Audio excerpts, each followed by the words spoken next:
నమస్తే నా పేరు Shivaji welcome to our channel ఆంధ్రప్రదేశ్లో జరిగినటువంటి లిక్కర్ కుంభకోణానికి సంబంధించి ఓ ముగ్గురికి అయితే బెయిల్ వచ్చింది ఒక ఆయనకి పెద్దిరెడ్డి మిథున్ రెడ్డి గారికి పర్మిషన్ మాత్రం వచ్చింది అది మధ్యంతర బెయిల్ వచ్చింది వెళ్ళి ఓటేసి మళ్ళీ వచ్చి లొంగిపోయాడు ఉపరాష్ట్రపతి ఎన్నికల్లో ఆయన రాజంపేట ఎంపీ కాబట్టి వెళ్ళి ఓటేసి వచ్చి మళ్ళీ లొంగిపోయాడు కానీ వాళ్లకు మళ్ళీ రిమాండ్ పొడిగిస్తూ అంటే ఈ నెల 18వ తారీఖు వరకు రిమాండ్ పొడిగిస్తూ ఏసీబీ కోర్టు అయితే ఉత్తర్వులు జారీ చేసింది రిమాండ్ పొడిగించింది ఇక్కడ చూడండి లిక్కర్ కేసులో నిందితులకు 18 వరకు రిమాండ్ పొడిగింపు ఈ చెవిరెడ్డి భాస్కర్ రెడ్డి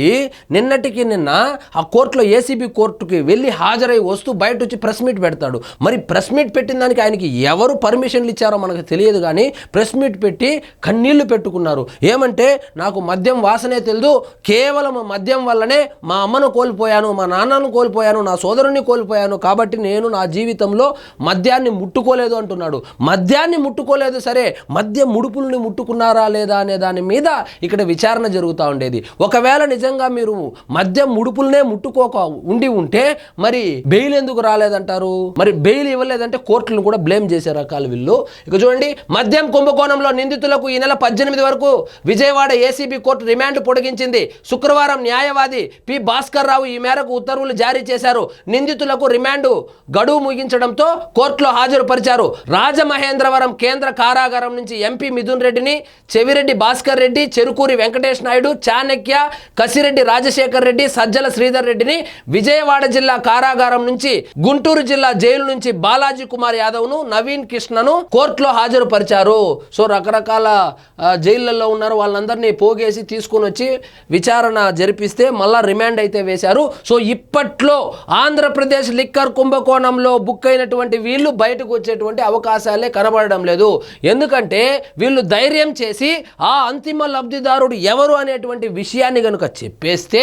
అప్రూవర్గా మారిపోతే ఈజీగా ఉంటుంది వీళ్ళేమో మాకేం సంబంధం లేదని చెప్తా ఉండారే కానీ వీళ్ళ అకౌంట్లలో డబ్బులు పడినప్పటికీ ట్రాన్సాక్షన్లు జరిగినప్పటికీ పక్కా ఆధారాలతో దొరికేసినప్పటికీ ఇది రాజకీయ కక్షలో భాగంగా ఈ అరెస్టులు జరిగినాయని చెబుతా ఉండారే కానీ లేదు మేము చేశామని ఎవరు చెప్పడం లేదు కానీ చెవిరెడ్డి భాస్కర్ రెడ్డి గారు నిన్న ప్రెస్ మీట్లో ఏం చెప్తున్నారంటే ఒక 10% తప్పు చేశాము 10% తప్పు చేసిన దానికి మీ 90% మీరు మసాలా యాడ్ చేసి న్యూస్లు రాస్తూ ఉన్నారని చెప్పి న్యూస్ ఏజెన్సీలు ఏవైతే ఉన్నాయో వాటి మీద ఆయన చిరుబురులాడారు అంటే 10% తప్పు చేశామని చెప్పి ఆయన ఒప్పుకున్నట్లే లిక్కర్ కుంభకోణానికి సంబంధించి 10% వరకు తప్పు జరిగింది ఆ 10% తప్పులో నా ఇన్వాల్వ్మెంట్ ఉందని సాక్షాత్తు చెవిరెడ్డి భాస్కర్ రెడ్డి గారే నిన్న పత్రికా సమావేశంలో ఆయనైతే ఒప్పుకున్నారు మరి ఆ మాటలను కూడా కోర్టు పరిగణలోకి తీసుకొని ఇంకా రిమాండ్ పొడిగిస్తుందా లేకపోతే శిక్ష వేస్తుందా తెలియాలంటే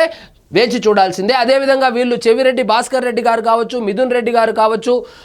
కసిరెడ్డి కావచ్చు వీళ్ళు అరెస్ట్ అయ్యి దాదాపు 60-70 రోజులు ఈయనైతే కసిరెడ్డి అరెస్ట్ అయ్యి దాదాపు 3 నెలలు అవుతుంది కనీసం జగన్మోహన్ రెడ్డి గారు పట్టించుకున్నటువంటి పాపాన పోలేదు ఎవరెవరినో పరామర్శించడానికి జైలుకి వెళ్తాడే కానీ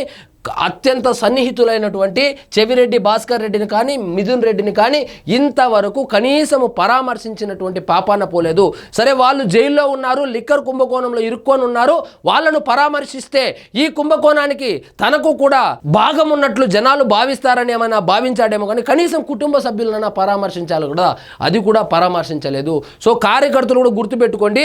చెవిరెడ్డి భాస్కర్ రెడ్డి పెద్దిరెడ్డి మిథున్ రెడ్డిని అరెస్టు చేస్తేనే కనీసం పరామర్శ కూడా వెళ్ళలేదు జగన్మోహన్ రెడ్డి గారు రేపొద్దున జగన్మోహన్ రెడ్డి గారి మాటలు విని పిచ్చి పిచ్చి పోస్టులు పెట్టి మీరు గనుక జైలు పాలైతే కనీసం పట్టించుకోరు కాబట్టి దయచేసి మీరు లైన్ దాటద్దండి సో ఇదండి ఈరోజు మన టాపిక్ మీకు ఈ వీడియో నచ్చినట్లయితే లైక్ చేయండి షేర్ చేయండి ఛానల్ మాత్రం సబ్స్క్రైబ్ చేసుకోవడం మర్చిపోవద్దు